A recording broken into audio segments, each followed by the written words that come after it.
We have highlighted that the fact that the Canada-US border is the longest unmilitarized border in the world is something that has benefited our two countries and our both economies tremendously, and we feel that it needs to remain that way. Canada is strongly opposed to this US proposal, and we have made that opposition very, very clear to our American counterparts, and we will continue to do so.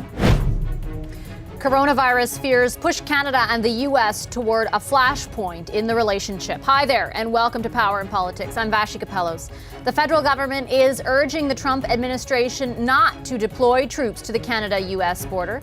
Deputy Prime Minister Chrystia Freeland calls it an unnecessary step that is, quote, damaging to relations between the two countries. Right now, President Trump is considering the move. CBC News, though, has learned it would involve no more than 1,000 American soldiers along the 9,000-kilometer border, stationed 30 kilometers back. We're going to speak very shortly about this with Canada's new ambassador to the United States. But first, we want to give you a quick snapshot of the spread of COVID-19 in this country right now. Take a look at your screen. We are nearing 4,000 cases, and that number has tripled over the last 5 days. 39 deaths in this country are linked to COVID-19. Globally, there are now more than 500,000 cases, 523,000, as you can see there, more than 23,000 deaths as well. Today, Spain topped China in its number of deaths, making it the second hardest hit nation behind Italy.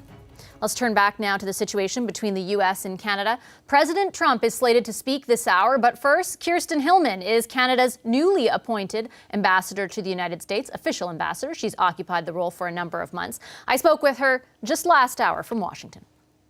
Hi, Ambassador Hillman. Thanks very much for making time for us, and congratulations on your new official job, I should say. Thank you so much. I'm really happy to be with you. Ambassador, this is your first day, as I said, officially on the job, but you already have a major issue to deal with. Deputy Prime Minister Chrystia Freeland said this morning that you have had conversations with people at the State Department about the U.S. potentially stationing troops near the Canadian border. What's your understanding of what's being proposed and why it has been proposed?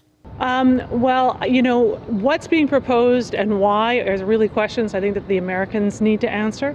But what I can tell you is that the message that I have given clearly and firmly is that we have an incredibly effective and an incredibly efficient Canadian border with the United States, as evidenced by the fact that last week we were able to put in place on very short notice some pretty major restrictions on travel, and it was cooperative and it was collaborative and it was successful.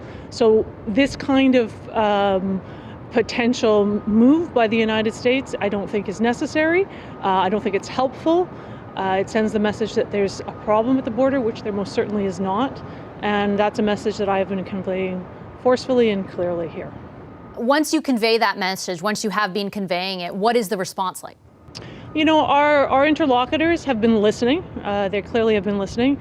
They've spoken to not only me, but Minister Sagen, Minister Blair, and others within our government. I think they know exactly what we think. Is it fair to say that you and your colleagues that you just listed off were taken by surprise by the suggestion? Well, it is something that we had heard of for a few days now. I mean, initially, yes, it was something that we were surprised by, but as I say, we've been talking about it now and with the Americans for a couple of days. Can I ask you, and we are attempting to ask the Americans as well about this, but the reasoning that's being put forth through us via channels in the Canadian government is something to do with border crossers, with irregular border crossers. My understanding, even though this has been a big issue in Canada in the past, is that very few actually attempted to cross in the days preceding the agreement that the Americans and Canadians settled on last Friday, and only 6, I think, have attempted to cross since. Does that reasoning add up at all to you?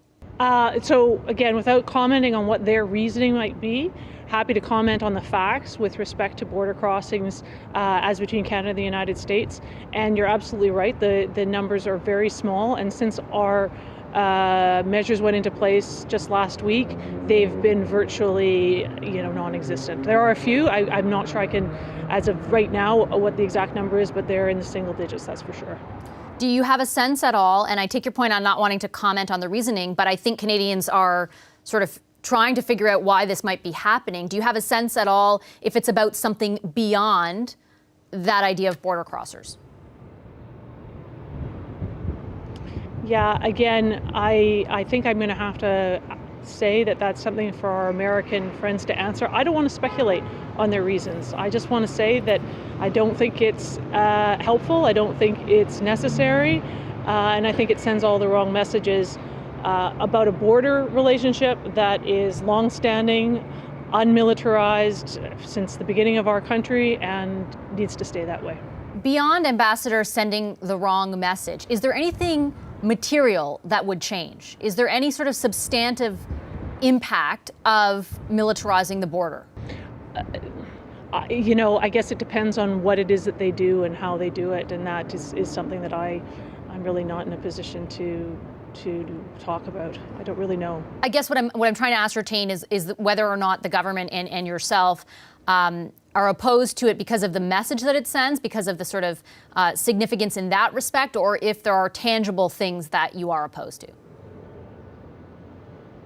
We're opposed to it because of the message that it sends, and we're opposed to it. And the message that it sends is that there is something that needs to be fixed. And as I say, there isn't. It's an extremely successful collaboration at the border.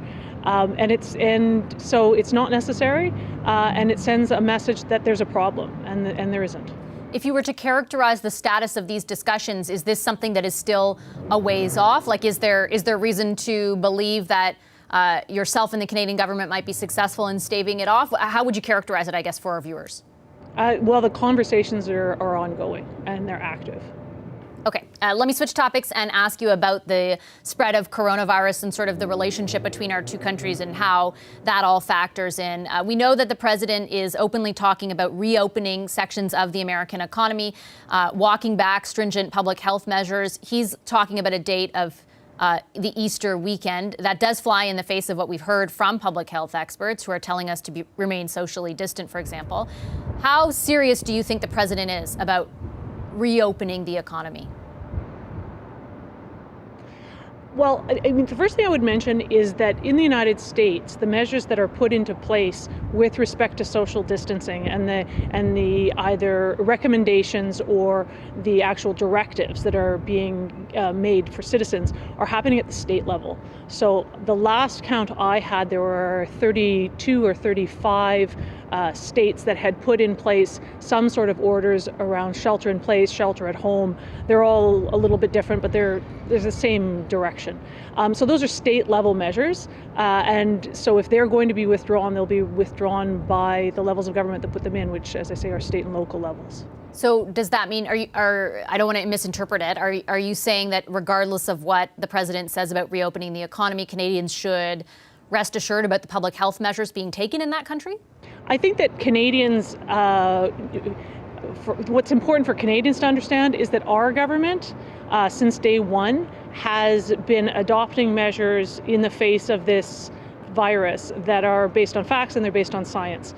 And as the situation evolves, and it is evolving very quickly, we are adjusting to what is happening on the ground. So the border measures that we put in place with the United States last week are an exact example of us adjusting to the facts on the ground. If the facts on the ground with respect to Canada and the United States evolve, then we may make other decisions, and it will just depend on what's happening at the time.